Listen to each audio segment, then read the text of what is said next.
Listen up, folks. I am chasing that 1,000 subscriber milestone, and I really need you on my team to make it happen. If you dig what I'm creating, smash that subscribe button this instant. Alexander Zverev has finally ripped the band-aid off regarding that controversial medical stoppage that had the entire tennis world buzzing during his gut-wrenching 5-set defeat to Carlos Alcaraz down under in the semifinals. The German star was absolutely seeing red on the court, and now, for the first time ever, he is breaking his silence on what was going through his head, while his rival got patched up for what, pretty much everybody, Zverev included, was convinced was just a bad case of cramps. This is way more than just standard post-match chatter. This dives into that murky border between tactical stalling and real physical trauma. We are talking about loopholes in the rulebook and one of the most physically punishing showdowns we have witnessed in recent Grand Slam memory. Let me paint the picture for you because the backdrop is crucial. 5 hours and 27 minutes. That is exactly how long these two gladiators went to war inside the Rod Laver Arena.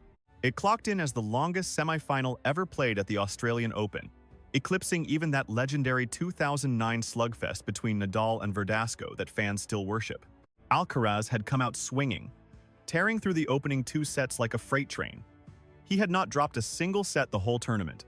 The 22-year-old was literally 2 points away from booking his ticket to the final. Just 2 points. And that is when the wheels started to wobble. What had been smooth sailing suddenly turned into a grind. He managed to grit out a hold to lead 5-4.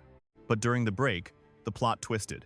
The physio rushed out to work on Alcaraz's thighs, and then chair umpire Mariana dropped the news that would send Zverev over the edge. A full 3-minute official medical timeout. Now, if you have been watching this sport for a while, you know exactly why red flags started waving. According to the ATP rulebook, and this part is black and white, players cannot stop the clock to get treated for muscle cramps. Cramping is viewed as a failure of conditioning, meaning your only chance for relief is whatever quick fix you can get during standard changeovers. That is the deal. But here is where we enter the gray zone. How on earth do you spot the difference between a severe cramp and a torn muscle when a guy is just gripping his leg in agony? The medical staff cannot exactly wheel out an MRI machine onto the baseline. They have to make a split-second judgment call, and in this case, they played it safe, treating it like a potential injury instead of just fatigue. That call, it sent Alexander Zverev through the roof. The broadcast lenses captured every second of his rage. Zverev marched straight up to the tournament supervisor, and the microphones picked up his protest loud and clear. He is insisting it is just a cramp. He cannot take a medical for that. It is obviously cramping. What else could it be? This is madness. This is unbelievable. But Zverev did not just leave it at that. He doubled down, throwing out an accusation that seriously stirred the pot. He claimed they were protecting the Golden Boys, Alcaraz and Jannik Sinner. He kept repeating how impossible and unbelievable this situation was. Whatever is happening, it is not right. You cannot be serious. That last line, it was practically channeling John McEnroe's most iconic outburst. When a competitor starts quoting that specific slice of tennis history, you know they have reached their boiling point. This was not about a single bad call.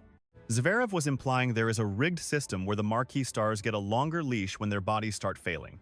It is a heavy allegation to toss around, hinting at a simmering resentment bubbling under the surface of the tour. So, Zverev had to stand there, fuming, while Alcaraz soaked up a full 3-minute recovery session. 3 minutes might sound short, but in the middle of a war, when the momentum swings and you can practically smell blood because your rival is on the ropes, that pause feels like 3 lifetimes. From where Zverev was standing, that timeout neutralized one of his biggest weapons in that fight, his superior tank and endurance. Miles McClagan, the ex-coach of Andy Murray and now a voice for TNT Sports, really hit the nail on the head regarding the nuance here. He noted, and I am summarizing a bit, that, from Zverev's perspective, he has spent years building an engine that allows him to drag opponents into deep waters where they drown. Whether it is a cramp or not, it happened because Zverev was breaking him physically. Zverev's cardio is bulletproof, and that is his ace in the hole. That medical timeout basically bailed Alcaraz out and negated all that hard work. Tim Henman, another legend in the commentary booth, chimed in with a sharp point as well. He noted they were 2.5 hours deep into a Grand Slam semi. If this were a best-of-3 match at a Masters 1000 event, Alcaraz likely would not be cramping up. The subtext is clear.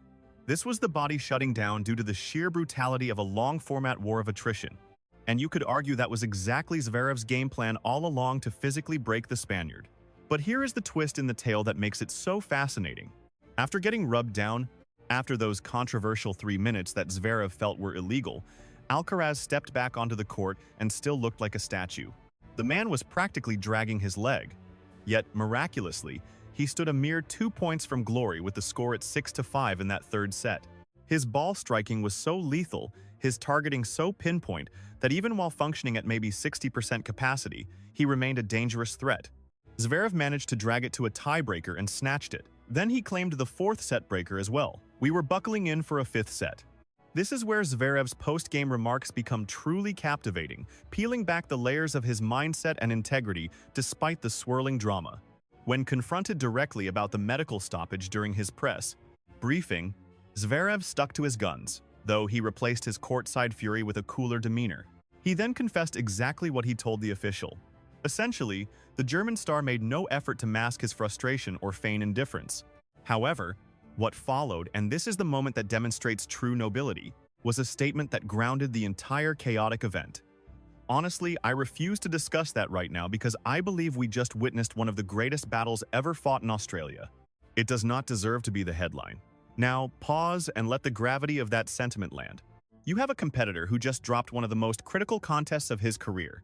A man convinced he was robbed by the umpires, who was serving for the championship at 5-4 in the decider and failed to seal the deal. Yet, he possesses the grace to zoom out and admit, you know what? The tennis was simply too spectacular. Zverev is still hunting that elusive first Grand Slam at 28 years old. He has reached 3 major finals now, including the Australian Open last year where he fell to Jannik Sinner. Each defeat burns. Every near miss lingers like a ghost, but he refused to let a grievance overshadow the narrative. He even touched on the physical strangeness of it all. Zverev noted that Alcaraz seemed to vanish physically for about an hour and a half, barely shuffling around. Suddenly, in the 5th set, Alcaraz's movement miraculously returned to superhuman levels. Listen closely, and you catch that blend of irritation and reverence in his voice. On one side, Zverev highlights that the medical break appeared to work wonders, perhaps a little too well if it was merely a cramp. On the other hand, there is a reluctant awe for how Alcaraz bounced back to produce magic in the final stretch. Zverev also turned the lens inward regarding his tactics. He hinted that he should have exploited the period of Alcaraz's struggle more effectively. Perhaps he needed to close out those games and sets with more urgency before his opponent found a second wind. That specific brand of self-reflection is the wall dividing good athletes from the legends, even in defeat, searching for personal improvements instead of merely pointing fingers at the world. Now, let us flip the script to Alcaraz's perspective, as it brings vital nuance to the table. Post-game, the Spaniard confessed he was physically falling apart midway through the 3rd set, labeling it one of the most grueling tests of his life. But catch this fascinating wrinkle. Alcaraz mentioned that initially, it did not feel like a typical cramp because the agony was localized to a single muscle, the right adductor. He feared he had actually torn something, a scenario that would legitimize a medical timeout according to the rulebook. Was he being sincere, or was he exploiting a loophole? That remains the million-dollar mystery, does it not? Tennis has forever maintained a complicated romance with injury timeouts and play stoppages. History is littered with accusations of players deploying medical breaks as tactical weapons to kill an opponent's rhythm. We have watched it derail pivotal sequences, yet we have also witnessed genuine emergencies where athletes desperately needed aid. The dilemma lies in the impossibility of crafting a regulation that flawlessly separates the fakers from the fallen in real time. Here is the kicker. Even if you are convinced Alcaraz was just cramping and deserved no break, you must respect the sequel. The kid battled through 2 additional sets while basically limping, only to unlock a god-tier level in the 5th. He broke back when Zverev had the match on his racket. He swept the final 4 games. That is not just the result of a lucky timeout. That is pure psychological iron and the resilience of a born champion. Let us also weigh the wider consequences. Zverev's remark regarding the protection of elite stars, specifically Alcaraz and Sinner, strikes a nerve that has been murmured about in locker rooms for decades. Do the marquee names receive a velvet glove from the authorities? Is there a subconscious tilt when a top-ranked player requests a favor compared to a lower-ranked contender? Proving it is nearly impossible, but the feeling is real, and Zverev vocalized it in the heat of battle. The truth is, tennis lives in these murky waters more often than we care to confess. Unlike sports governed by black and white metrics, tennis frequently leans on the subjective interpretation of umpires. Is that a time violation? Is the athlete stalling, or is it reasonable given the circumstances? Is it a cramp, or is it an injury? One single judgment call can turn the tide of war. And when you are standing on the precipice of a Grand Slam final, the pressure is suffocating. To understand why this moment is such a tangled mess, you have to look at the brutal reality of the modern game. These athletes are pushing through marathons that demand a level of physical resilience we have never seen before. The fitness requirements are superhuman. Points are grueling, the surface speeds are dragging out the fight, and 5-hour epics are becoming the standard, not the exception. When you drive the human machine to the very edge of collapse like that, it is no surprise that the boundary between a simple cramp and a legitimate injury gets foggy, and ZVEREV's frustration is completely understandable. He had poured every ounce of his soul into his conditioning, aiming to stand tall as one of the Iron Men of the tour. Standing 6'6", keeping that engine running is a massive undertaking, and he had backed Alcaraz into a corner, only to watch his rival get a reprieve, a medical break, that ZVEREV saw as a strategic pause to catch his breath rather than a necessity. That has to burn deep. But look at it from the umpire's chair. What is the right move? If a competitor claims their body is failing, and the medic agrees they need help, you have to err on the side of safety. Picture the nightmare scenario where you say no to the doctor. The kid keeps playing, snaps a muscle, and sustains catastrophic damage that could derail his entire future. The public outcry would be deafening. The officials were trapped between a rock and a hard place. The most gripping part of ZVEREV's reaction is how he managed to balance his raw grievances with a respect for the spectacle. He did not mask his fury. The explosion on the court was visceral, unadulterated passion. In the press room, he was blunt about his stance, yet he refused to let the controversy swallow the memory of what was a titanic clash. That is a delicate line to walk, and he navigated it with impressive grace.